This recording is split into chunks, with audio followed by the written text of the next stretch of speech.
What's up, everyone? Welcome to today's video. Welcome to the Video Game Fight School channel. Thank you very much for tuning in. So the day and date conversation is starting to make its way up the ranks. It appears that one way or the other, Sony is going to have to answer to investors, shareholders, and partners as to their plan with this day and date thing. The reason is very simple. The results from both day and date or withholding from PC are showing themselves with different titles over the course of the last few months. Let's go ahead and listen to what PlayStation's soon-to-be co-CEO Herman Holst said in one of their presentations, as well as another PlayStation CEO Hidetaki Nishino as well on their PlayStation strategy. This is very interesting because I thought both their messaging, was quite on point based on what they've said in the past, that, they're going to continue to do their day and date with their live service games and basically bring those to PC. However, they're basically going to ensure that they're keeping a strategy that brings people to the PlayStation console. We'll talk about this very minimally, and then I'm going to go ahead and, we're going to pretty much, dissect all that, and we're going to continue our video, and I'll give my opinions and my thoughts on this. So let's play this stuff right here from Mr. Holst. Indeed, we are bringing our titles to the PC platform, and we have a dual approach here.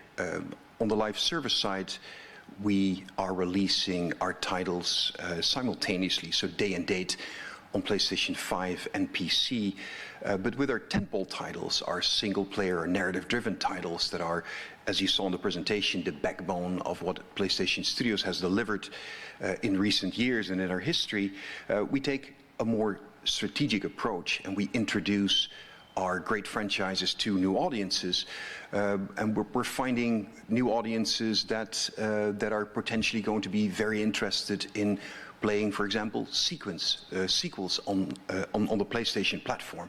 We have high hopes that we're actually able to bring new players into PlayStation at large, but into PlayStation platforms specifically.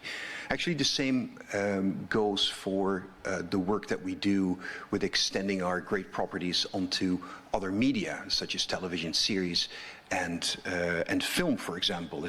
Well, yeah, he then goes on and talks about The Last of Us and, the other properties that make their way to TV. Now, when you listen to what he says, this is a strategy to give a taste as to what it is PlayStation can offer in hopes that people will come to the PlayStation platform. Now, this is very interesting because these are not just hopes. These are what I call really high hopes. And I'll talk about it from the perspective of myself being a PC gamer. And then, at the same time, also talk about it from the perspective of most PC gamers and how they view console and what the proposition would have to be in this particular conversation. So let's listen to Hideaki Nishino. Sorry, I don't know why I messed the name up. That the SI is pursuing. The PC platform customers will when that increases, the entire customer numbers will increase. Ghost of Tsushima, the PC version that was released recently, the network experience that was limited in the past has now been expanded to the PC from consoles. Now, the comparison of PC and console. A console is a technology stack that we develop from the bottom up, so we can provide a AMD helps you guys with it.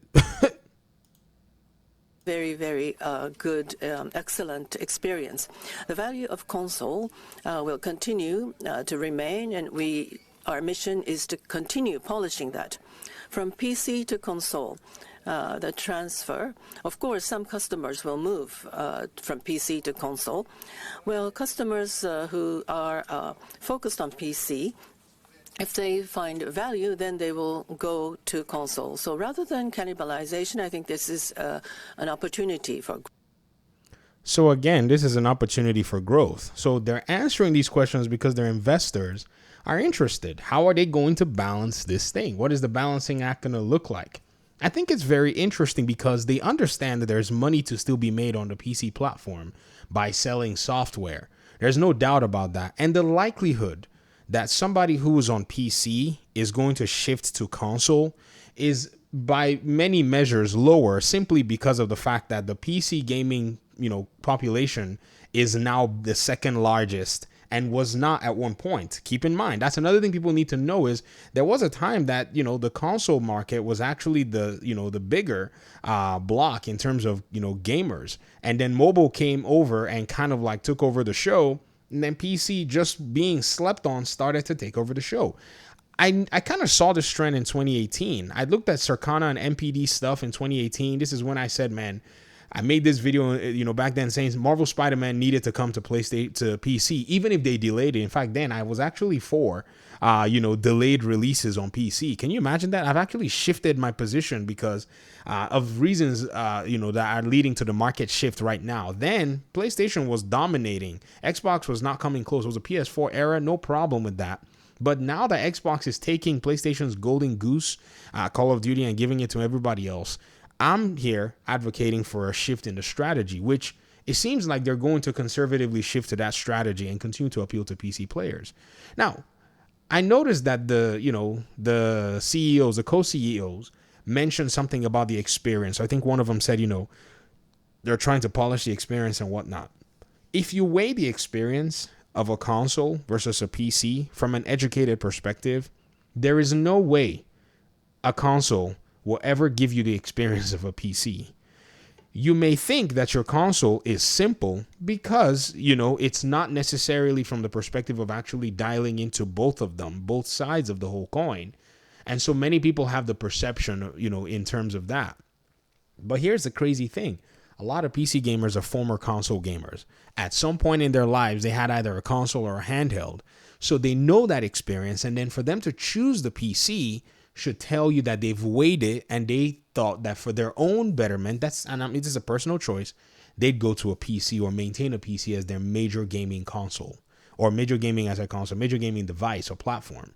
So the console player, for the most part, also can be someone who was playing on PC and was enjoying the PC experience and wanted something a little bit more lax and relaxed and something more convenient in their minds. And so they also could have moved from PC to console. But there's no way that they can actually say that the experience is better when you weigh many things other than just that convenience, because there's also cost. There's also, all kinds of things that you can put in, like paying to play online and such and such. You don't do that on PC. So everybody has their reasons that they're moving, but the downward shift right now in the market domination for, PlayStation is causing them to rethink their strategy. This is good. It's healthy business practice, especially when things are moving so fast. I mean, your highest selling game is about to be put on a subscription this holiday. Man, you better be thinking very fast. Like, your brain better be working as to how it is you're going to mitigate this potential, change in how people view PlayStation and how people view Xbox. This is not a matter of profits or a matter of money or whatever. This is a perception, strategic, I would say, move that Xbox is making. They want to now take PlayStation's perception away from them. So dude, y'all are not seeing how this thing is actually playing out, because what they want to do is they want it to look like, Xbox has got the value for the masses. That's literally what they want to go ahead and make it seem like. So I'm in this position where I'm like, if PlayStation really wants to, come in and actually dominate, they need to first accept the very pure fact that many people are not going to make the shift to buy themselves a console, especially now that the PC hardware market is in just free fall, not because of, the components being bad, just because the competition is stiff. Intel came into the GPU market as well. AMD is staying in the GPU market, and, you have Nvidia, who's basically dominating, but Nvidia is dominating in other areas, and AMD is thriving in gaming as well, too. So there's, a lot to go around. You have two major chip manufacturers, that's CPUs, and you have three major GPU manufacturers that are all heavy hitters. They're fighting tooth and nail to keep our money. And in console world, there's no such proposition going on so far, except that Xbox is trying to just take it to PlayStation. PlayStation has enjoyed a comfortable few years. Now it's time for them to readjust their market strategy. And I think day and date to PC has always been on the rocks. That's why they had to do a little bit of it with the live service games. They had to shift it in. If the next Ghost of Tsushima game has a live service element to it, or if they even wanted to basically go ahead and kind of like make it happen, they could start adding a live service element to their single player games. You know what that does, right? You know what that does, right? It basically makes those games eligible for coming to PC day and date. But I want to hear your thoughts in the comment section. Thanks so much for watching the video. Appreciate you guys' time and audience, and hopefully we'll talk pretty soon in another one. Peace out.